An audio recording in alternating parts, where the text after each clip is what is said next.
How is it going, guys? My name is Onesie Burnett, and welcome back to Katawa Shojou. I did not say that correctly in the slightest, but hey-ho. I'm feeling a bit crappy today, I'm not gonna lie to you guys, so I'm struggling with this cough a lot still, and it's very, very difficult for me to record 20 minutes at a time, because basically, my cough is starting to get to a point where I'm fine in the morning, from when I go to work up until from about 7 AM to about 11 PM, I'm alright. And then after that, my cough just decides to go on a bit of a dodgy thing. But that means that sitting down and recording for 20 minutes at this time, which is the only time I have to record, unfortunately, is really frustrating. Because I'm having to hold back a cough, and it's annoying. But anyway, let's get back into this, and we're kind of being weird with EMI, because, you know, we walk into her room and she's ill, so things and stuff. A wave of laughter erupts from her, and I find myself grinning and rubbing the back of my head ruefully. Sorry, I've never seen someone look so disheveled, and I've never seen someone so disheveled look so attractive. Never seen you without your legs on. Never seen you look so, sorry. EMI giggles and moves to sit up a little straighter. I'm caught up in the movements of her shirt and very nearly losing myself. I was wondering what your reaction would be. The nurse called me and told me you were going to stop by, you see? And I know you haven't seen me, well, you know, without legs. See, that's exactly what my reaction was last time. Like, I was like, why? Because I assumed that she was always wearing prosthetics or something, because in pictures you've seen with her before, she's got full legs on. It's very strange. I don't mean that in a bad way, it's just, when you see someone without, you realise exactly how tough things can be, don't you? You realise the severity of the situation, and things get incredibly difficult after that, so I don't know, it's not difficult, that was probably a bad choice of words. I mean, things get different, that's the word I was looking for. You see them in a new light, I guess. I respond in a tone of casual surprise. Oh, you don't have them on? I didn't notice. This is almost the truth. I very nearly didn't. I'm not trying to be suave or anything, mind you. Somehow I think EMI would get offended by that. Instead, she sticks her tongue out at me and chucks a pillow at my head. Ass! I deftly catch the pillow and take careful aim before throwing. EMI laughs and rolls to one side, dodging my shot. Pillow fight! The shifting of her shirt distracted me enough so that the next pillow thrown hits me right between the eyes. Oh! I retaliate, of course. And once I've retaliated twice, well, a war was bound to break out sooner or later. And really, when EMI appears to have far better aim than me, well, it was just a matter of time before I'd have to resort to a suicidal charge. Gotcha! Ah, he's ran towards her. Eep! Bam. Smack. Biff.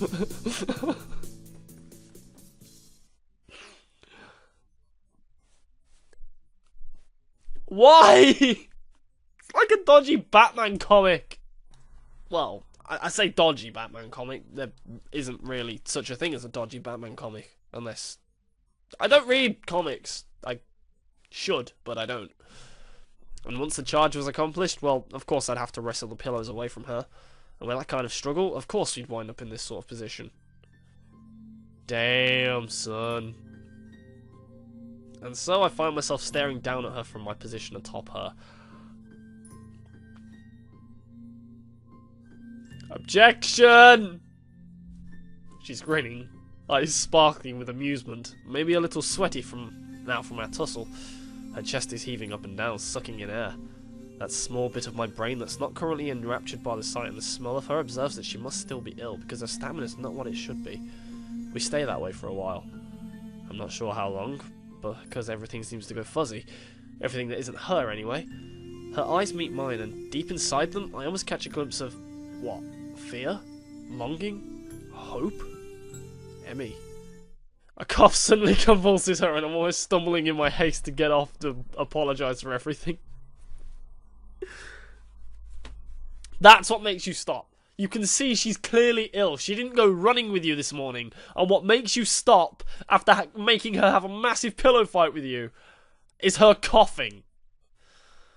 Ugh. Sorry. I shouldn't have... It's fine, it's fine. She gives me a reassuring pat on the shoulder. So, what brings you here? She's still breathing hard, and that causes her voice to shake slightly. Well, before I was so rudely assaulted by pillows, I came to see how you were doing. Wham! Boof! You know what? Pillow fight, dickhead! I don't know why there's a pillow right there. I guess it's because that's where my bed is, but hey-oh. This earns me another shove, and I very nearly fall off her bed. Amy's eyes sparkle again, and I wonder how I never noticed how attractive they are before. Consumed with worry, were you? Her tone is mocking, haughty, teasing. She throws her arm across her forehead dramatically, grin still apparent from underneath. Couldn't bear the thought of me laying deathly ill. I need to blow my nose ridiculous. As we both recover from our brief wrestling match, Emmy appears to fall back on teasing me. Well, I wouldn't say consumed with worry, but after you didn't show up this morning like a total wuss. Emmy pouts, crossing her arms petulantly and sticking out her lower lip. It's not my fault. Nurse wouldn't allow it. Sure he wouldn't. I completely believe you. Emmy sticks her tongue out again. Sarcasm, mate. You're such a jerk, Kazal. So, how was your day then, eh? Did you enjoy slacking off? Not really. The phone woke me up pretty early on. The phone? Yeah, the captain of the team called to make sure I was doing okay. Also to let me know it was okay to skip practice. Good. At least she wasn't alone all day. Someone checked up on her. Although I can't help but think that it should have been me. Oh, that's good. He really keeps an eye on you, huh? Emmy shrugs. It's his job. Being part of being the captain means you know where your team members are when they're not in school. Still, I guess it was nice of him to call, huh? Yep, sure was. Ha, he's jealous. Emmy yawns and shimmies down into a more comfortable position. So how was your day? Kind of uneventful, you know? I went ahead and ran by myself, and talked with the nurse about how you were doing. Wow. That's a lot of staying in her room. It's suddenly gotten dark. I meander through the day's events, none of which are particularly engrossing.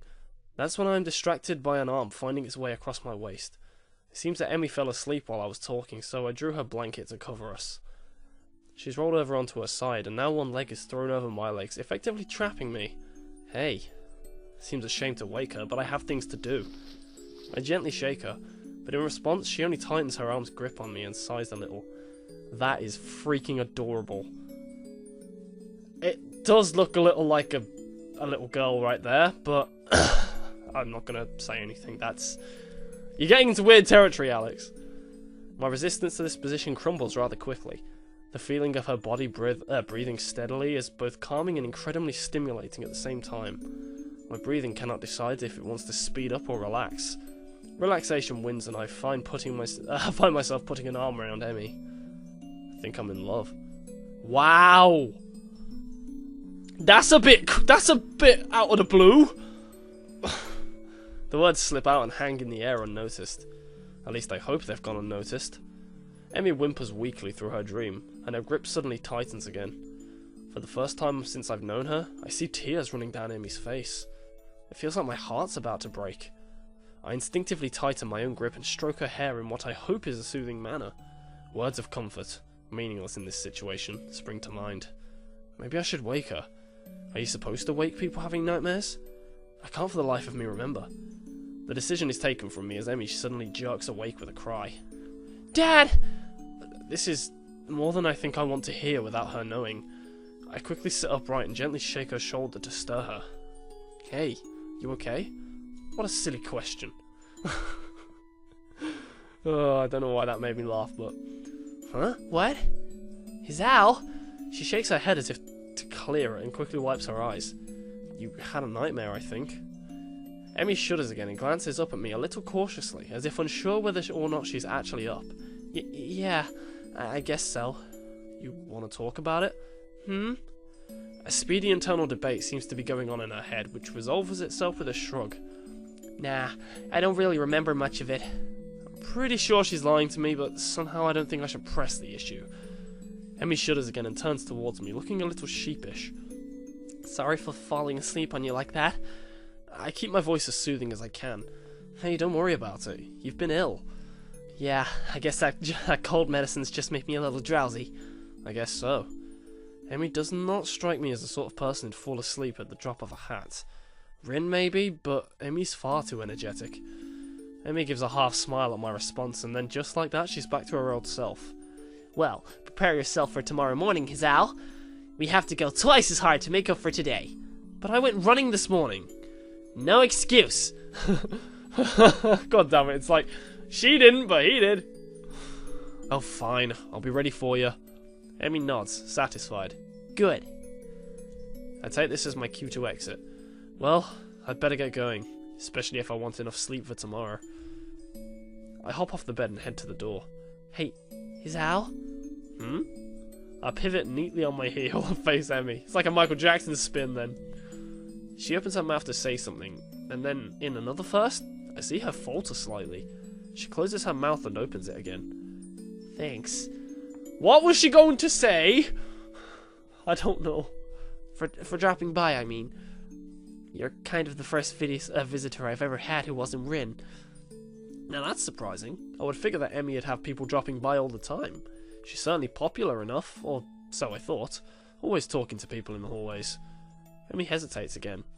And thanks for staying around after well... A look of pain flits across her face. You know, it helped. She brightens back up and waves cheerily at me. See you tomorrow! Yeah, see you later. I'm just about to exit the door when something makes me turn around again. Hey, Emi?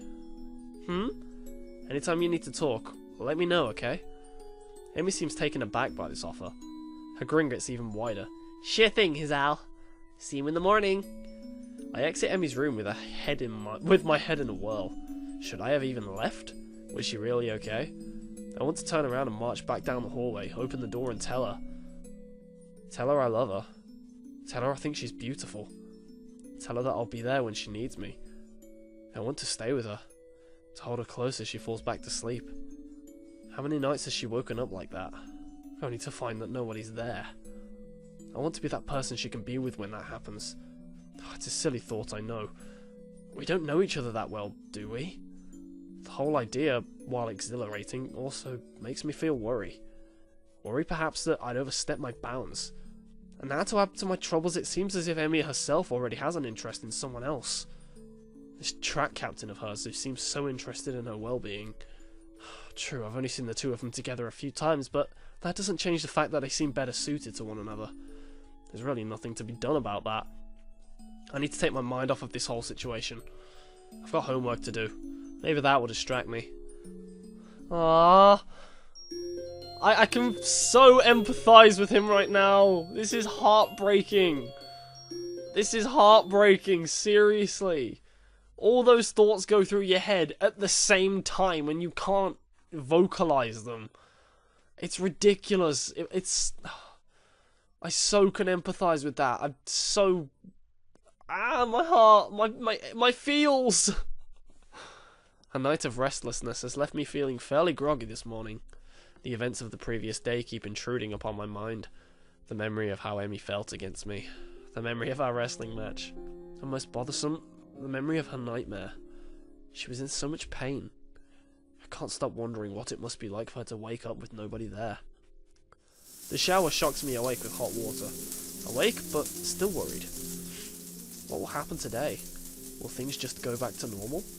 End of the episode, back to the status quo? There was a connection yesterday. Something that nearly pushed us past the boundaries of our normal friendship. Would that have been so bad? My mind goes back to the look in Emi's eyes after our pillow fight. It almost seemed like she was daring me to go on. Almost. But I can't know for sure. Anyway, the track captain's probably first in her affections. We don't know this guy! You can't be saying that you see him as a romantic partner when you don't know the guy. You've never seen him. You don't even know his name. Yeah, she was calling him once, and they occasionally get coffee. Stop overanalyzing. Oh my god, until you see concrete evidence, you can't know. Oh, it just annoys me because I've been in that situation where there's someone there that you've heard things like, oh, I saw you with such and such the other day, and you've been liking this person, and it drives you mad.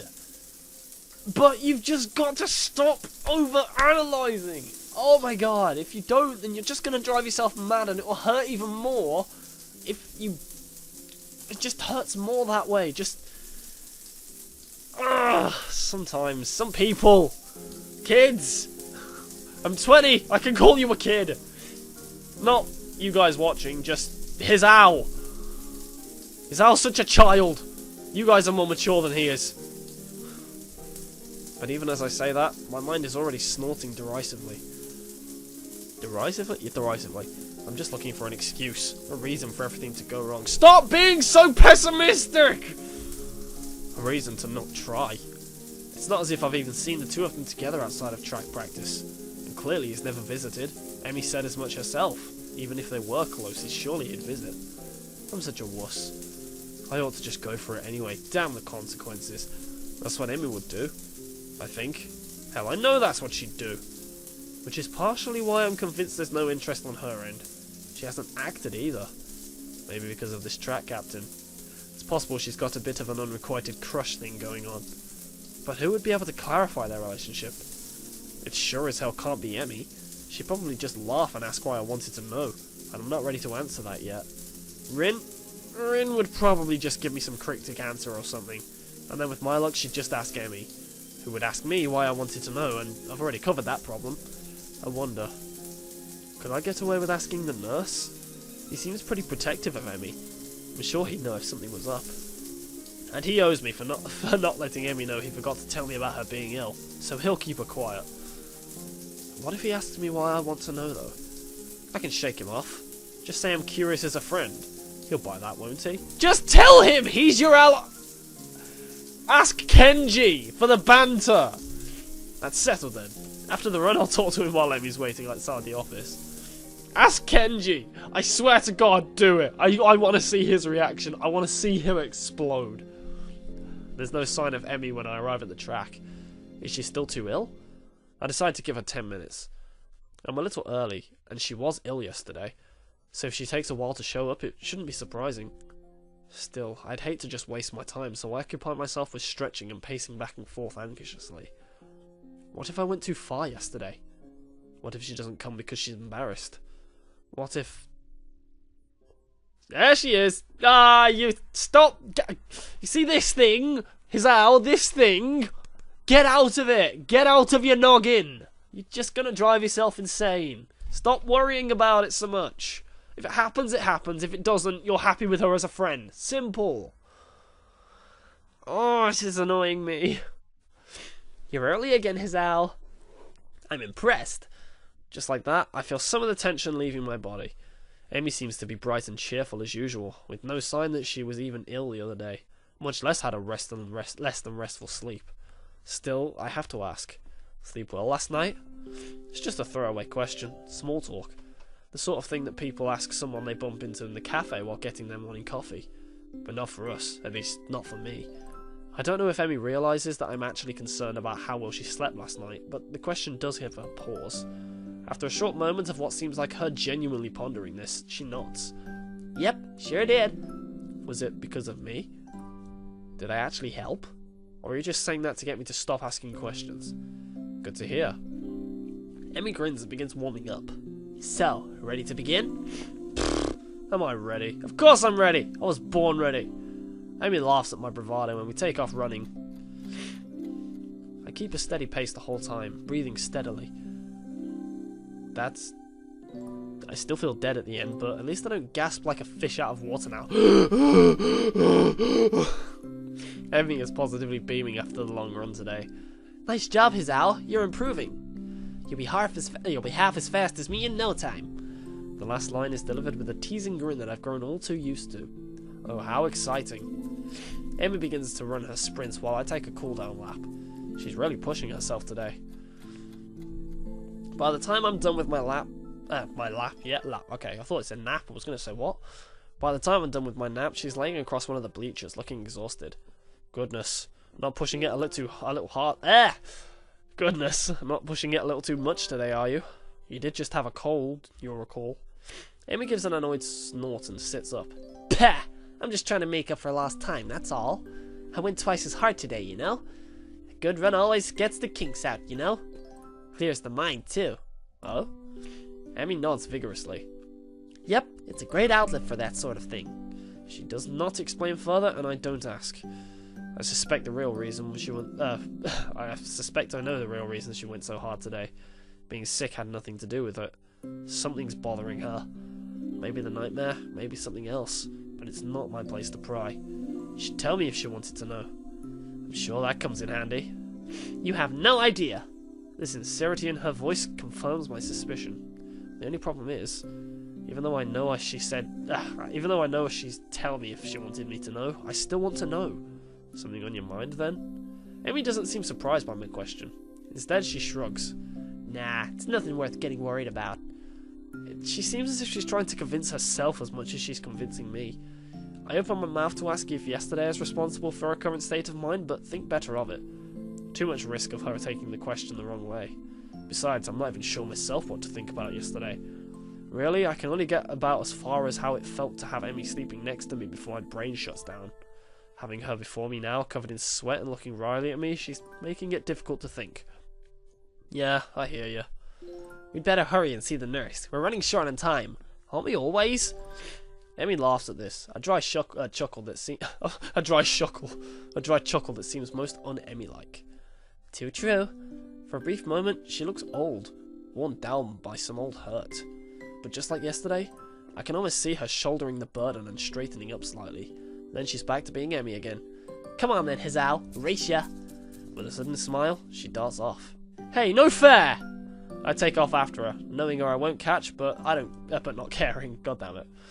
Even if there's no chance of catching her, I'll still run after her. Metaphors! And anyway, 22 minutes, that's where we're going to end off. So, thank you very much for watching this episode, guys. I really, really, really struggled with recording that because I had to pause it twice for stupid reasons, but hey ho. Anyway, if you have enjoyed this episode, don't forget to leave a like and all of that good stuff down below, and I will see you guys in the next episode. So, I hope you have a great day and a great life, and I will see you later!